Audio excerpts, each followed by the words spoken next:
no? Yung nasabingit tayo ng ika nga ng digmaan. Hindi naman ng digmaan ng kahirapan, tapos digmaan na talagang lusawin ang buong mundo. Ang tanong ko sa mga speakers, ika Ado, ika Mento, ano ba ang gagawin natin after the 38 years nung nawala si Marcos at ang Dilawan, ang namayagpag, ang sistema ng mga Dilawan, ang namayagpag sa loob ng 38 years. Ano ang gagawin natin? Kinakailangan ba natin maghintay sa 2025 na eleksyon at para ika nga ituloy hanggang 2028 ang tarantadong bangag na leadership ni Bongbong Marcos? Yun ang po tanong ko. Mr. Ado, pagminawan, please. I-agitate mo kami.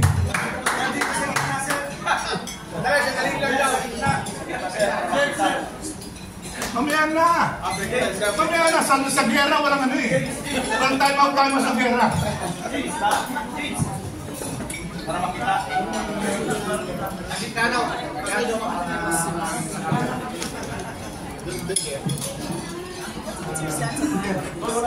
Anong gawin mo?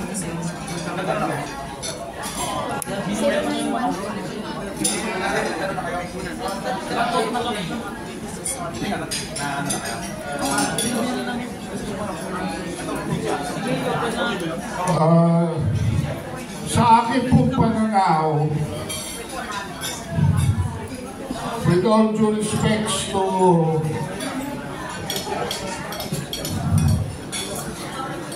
Dr. Lorraine Badoy, ang alam ko po, mga kabansa,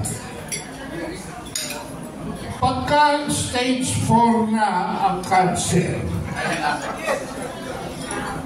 hindi ako doktor,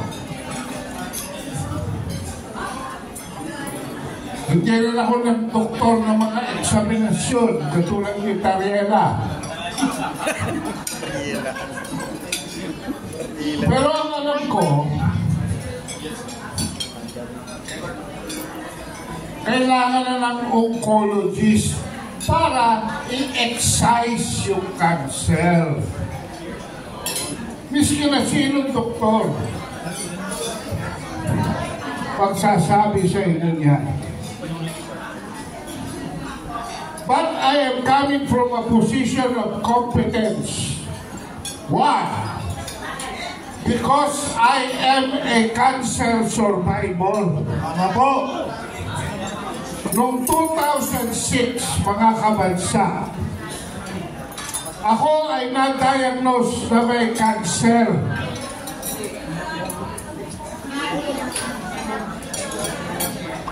Walang pagdududa sa aking kaisipan na kung hindi ko ipatatanggal yun na natapuan ng cancer, wala na po ako ngayon sa inyong harapan. Totoo po yan. 2006 po yan. That is what? 18 years ago? Binigyan pa ako ng Panginoong Diyos ng 20 years, 18 years para mabuhay, para humarap sa inyo, dahil pinatanggal ko yung cancer ko. Nagpa-opera ko, inalis yung organ ng cancer, at ako ay nasa harapan nyo ngayong araw na ito. Ang ating pong bayan ngayon ay meron ng stage 4 na cancer. Pero samantalang hawak nila ang poder, hawak nila ang kayamanan ng bansa, hawak nila ang kapangyarihan, ayaw nila ipatanggal ang cancer na yan. Pero kayo ang magpipistulang doktor para kayo na alis cancer na yan. Marcos alis dyan! Marcos alis dyan! Marcos Cancer! Yan naman po ang aking nararamang solusyon sa ating problema ngayon. Yun. At uhugol tayo ng karunungan, ng wisdom from the Constitution, because the Constitution has already provided for a solution. Yes! Yes! The Constitution has provided for a designated survivor. The Vice President is the legitimate successor to the office of the President when the President fails to discharge his duties and functions. Noong ako'y matapos akong operahan, after 2 days nirelease na ako ng doktor.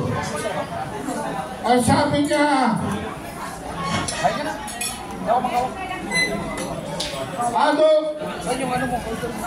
walang chemotherapy, walang radiation, walang medication.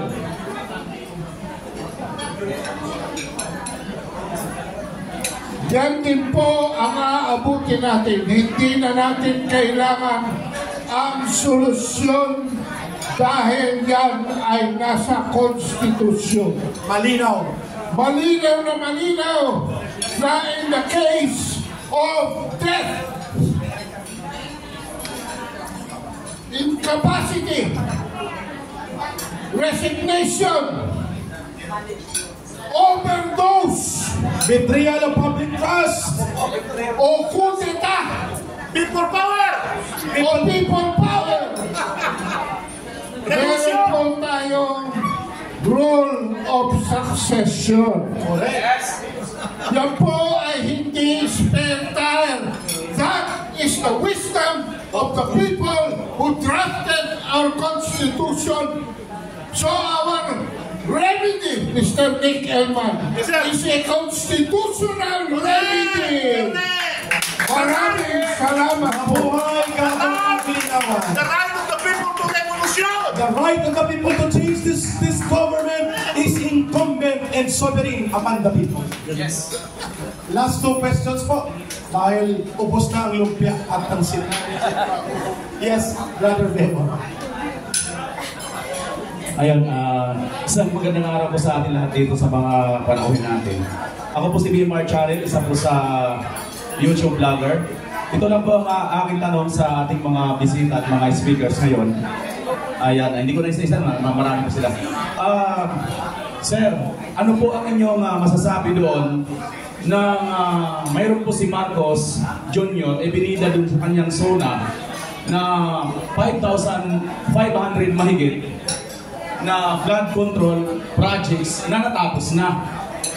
Nang tinanong po siya doon, in-interview siya doon sa site nung nagpasyal siya, ang sagot niya ay huwag natin pag-usapan. Ang tanong po kung inyo pong mamarapatin, ano po ang inyong masasabi doon? Bakit hindi niya kailangan pag-usapan samantalang pinunduhan na ito ng taong bayan? Tatawagin natin si Dr. Lorraine Maripato. Pakinggan niyo po ito. Ang pagsisiwalat ng katotohanan sa gawa-gawang kasinungaling kwento ng mga flood control project at ipaliwanag ni Ma'am Lorraine ang tamang pagtingin dito. Sa opinion ko ng EMR, mga kababayan, halatang halata na nahuli na naman natin na nagsisinungaling si Bongbong Marcos, di ba? And nakita na naman natin yung character niya.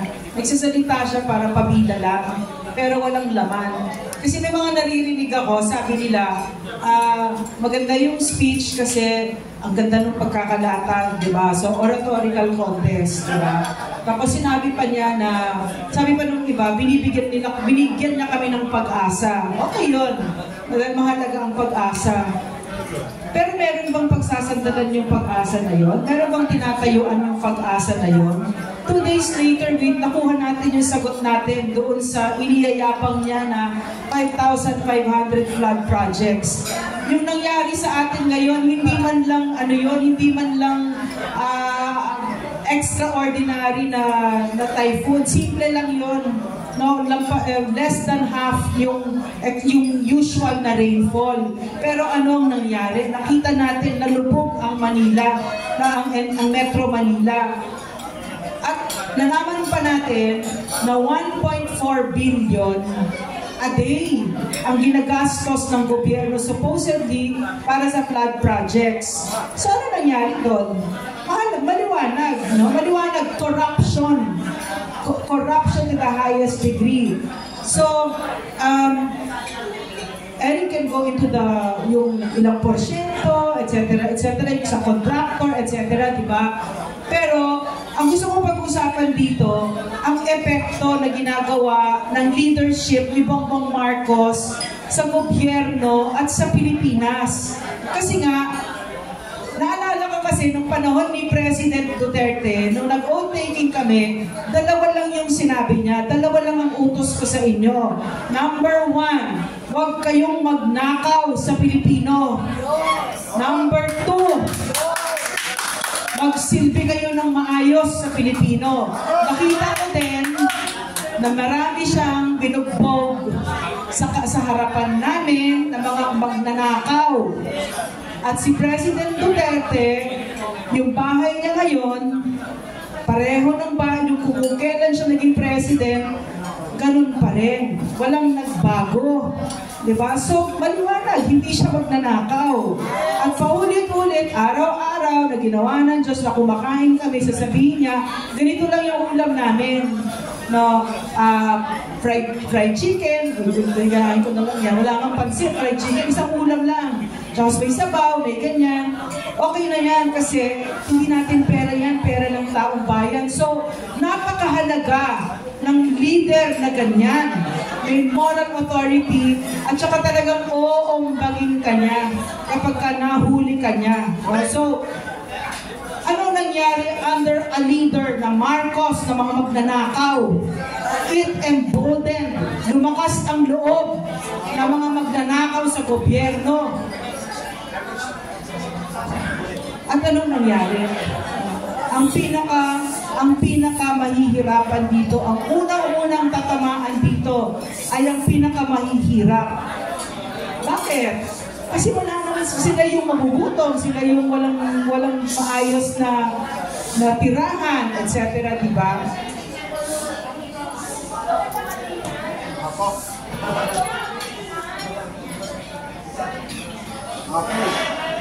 Okay, so dun sa flood project na yan, that's just one instance out of so many instances ng walang kahihiyang pagnanakaw sa Pilipino. Kakaiba itong administrasyon na ito.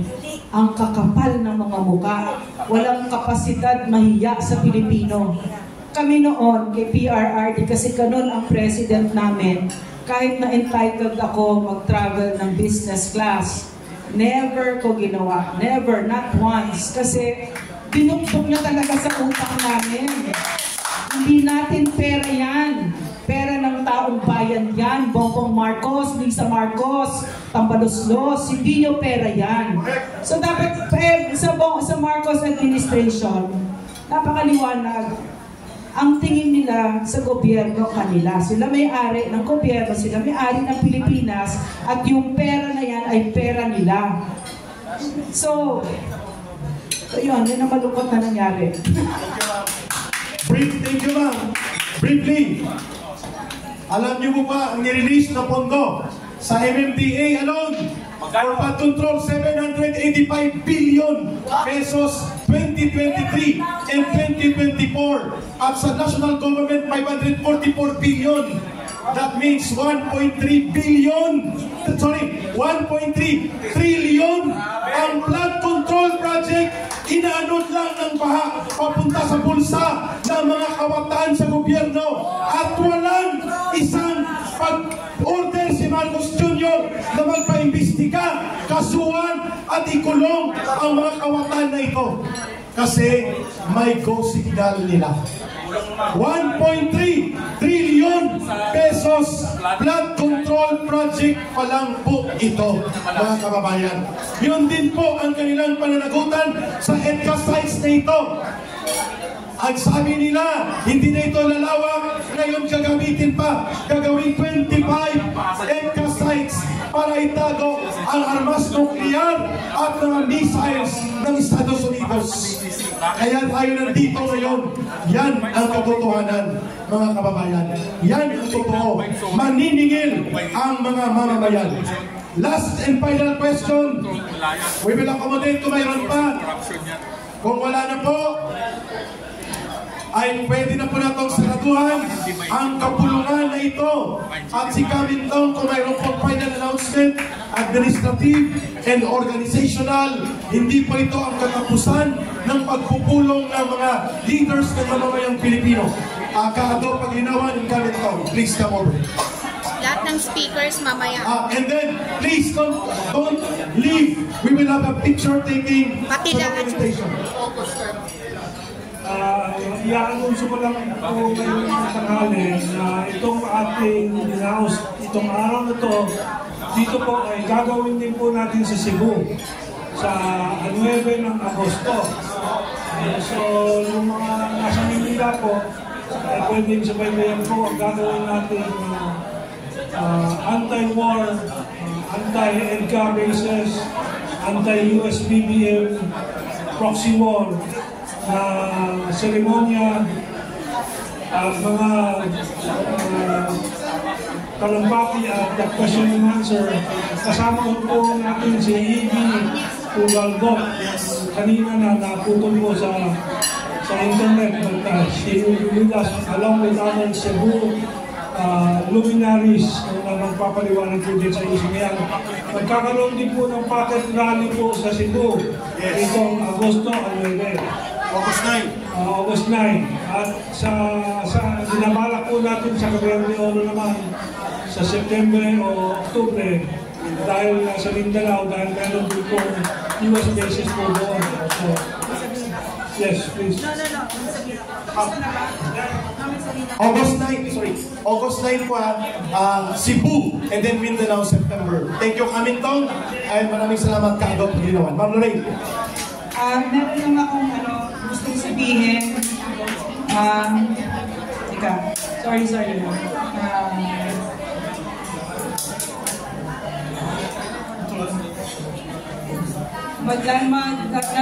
Meron na tayong bagong movement, Protect the Vice President movement, na magiging protect good governance. So, and then protect the Constitution. At sisimulan na natin yan ngayon. So, gusto ko lang sana sabihin sa inyo na hindi tayo pwedeng mag-isip ng simple tungkol dito. Kailangan isama natin, we have to have a wider view of history kung asan ang lugar natin sa kasaysayan ng Pilipinas. Umabot tayo dito sa punto na ito na marami ang nagbigay ng buhay nila para sa Pilipinas at sa demokrasya natin. Lahat ng ginagawa natin ngayon, yung pagpunta nyo dito, no? At pakikipaglaban para sa Pilipinas, lahat ito ay may epekto para sa mga apo, at ang saling lahing Pilipino. Hindi natin ito pwedeng pabayaan, lalo na ngayon, digital age. Mapapanood ito ng mga anak natin, mga apo natin, wala na tayo. At pag nangyari ulit ito, kasi maraming Marcos, hindi mauubusan ang Marcos sa kasaysayan ng history ng Pilipinas.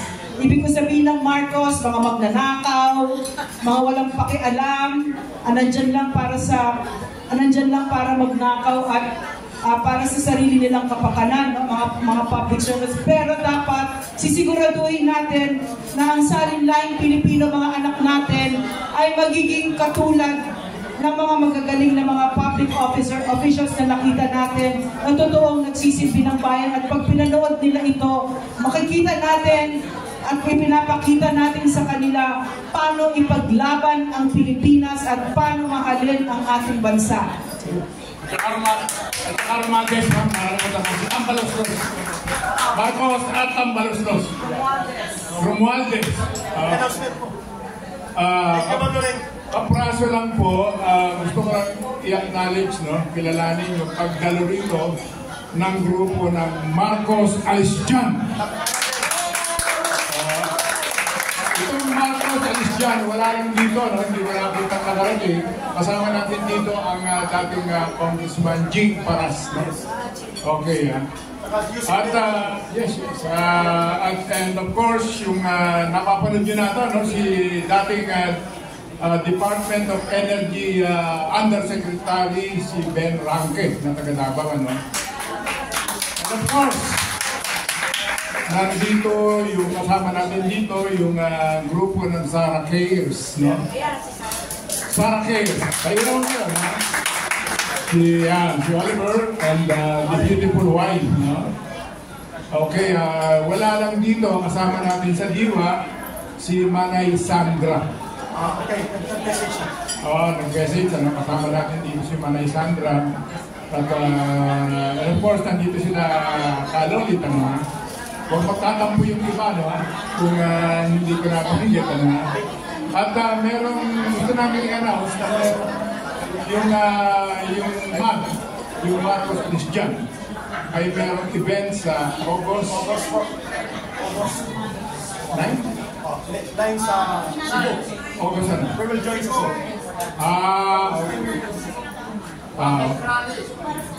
Okay na. Maraming salamat sa kilusang pagbabago ng kasaysayan para sa kabutihan ng mamamayan. Peter Caramon Muto Jr. August 9, Convent Cebu with Marcos Alisjan, Koalisyon ng Mamamayan kontra Giera, and many more na mga totoong nagmamahal ng bansa.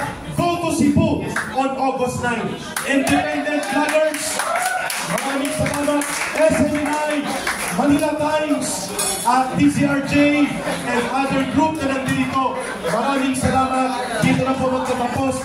At ganoon din po sa mga People's Organization, Nirakiting, Tatay Abraham, and the rest of the People's Organization sa buong Metro Manila at Luzon. Thank you for coming over. Group photo. Ay, mga leaders po, please come over. Gentlemen, huwag na manggagawa para sa pagbabago at kapayapaan and senior citizens, Makati Federated Vice President. Please come over. Kado, Peter, Ma'am Lorraine, are you here? Okay, nandito pa. RJ, Avellana, kung nandito pa, magkakaroon po tayo ng photo opportunity. Please come over, everybody, para maka-follow up na po ang ating mga independent vloggers. Kami po, nandiyan pa. May sama kayo, sir. May sama kayo.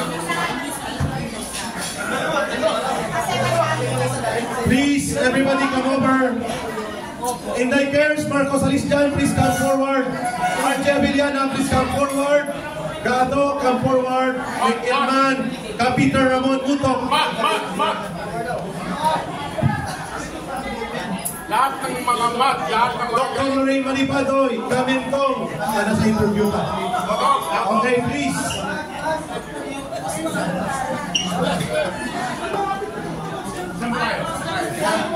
Dyan.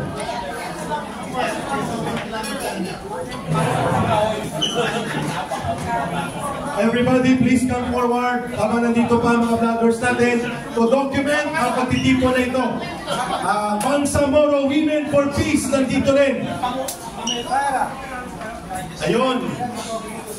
Kamintong, you're requested with Kado and Dr. Lorraine to come forward. Daniel, also for representation ng Asian Century Strategic Political Studies Institute. RJ,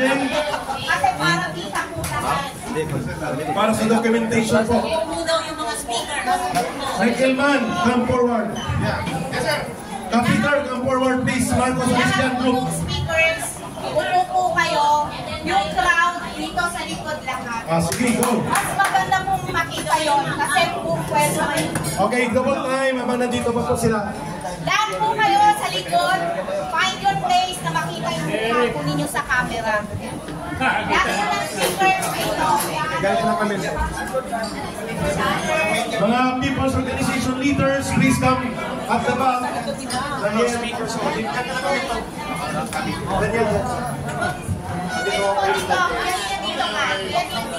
RJ, where are you? RJ! Dito na kami. Okay, yan. Yan. Tapos yung iba, pwede po dito. Para po ano, taas move. Pwede po Para sa tayo move. documentation po natin ito. Pwede po. Pwede po natin yung lamesa po na nila. Lahat po tayo para makita po natin sila ng buhok. Okay. Atlas po, atlas tayo. Para makita natin sila ng buhok na maganda. O, sa gilid po. Brother, sa gilid ka po nilikis. Yung po nasa likod, forward po kayo. Lapit po kayo dito. Yung mga maliliit, pwede po dito. Forward sa harap na kayo sa harap. Sandali, sandali. Yan, pwede yan. Maganda po sa picture yan. Taas ka mga daw para sa tunay na kapayapaan ng minamahal na bansang Pilipinas. Okay. Koalisyon ng mamayan kontra giyera at ng anti-imperialist coalition of the people. Mabuhay sa mayang Pilipino! Mabuhay! Chan! Chan! Okay. RG, lead the chant. Lead the Chan. Marcos, magsumikap ka! Huwag kang tutulog-tulog! Ito 17 paso, imperialismo, ibagsak! Imperialismo, ibagsak! Imperialismo, ibagsak! Oligarko, Ibagsak! Oligarko, ibagsak! Okay. No to you. Okay. RJ? No to US proxy war! No to US proxy war! No to US proxy war! No to US proxy war! Ayos. Marcos, Alice, Jan. Marcos, alis dyan! Marcos, cancel! One more. 1, 2, 3, go. Marcos, alis dyan! Marcos, alis dyan! Marcos! Alis dyan! Yun, klaro. Thank you. Salamat, everybody. Go home safely and bring the conviction and faith that victory belongs to the people. Mabuhay po kayo. Maraming salamat sa mga dumalo and sa mga independent vloggers. Mag-ingat po ang bawang isa. Mag-ingat, magpalakas at magpakatatag ng paninindigan.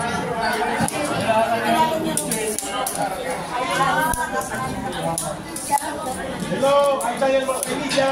Maraming salamat sa inyo mga vlogger! Laging present! Great ocean! Laging present! Salamat sa inyo mga vlogger!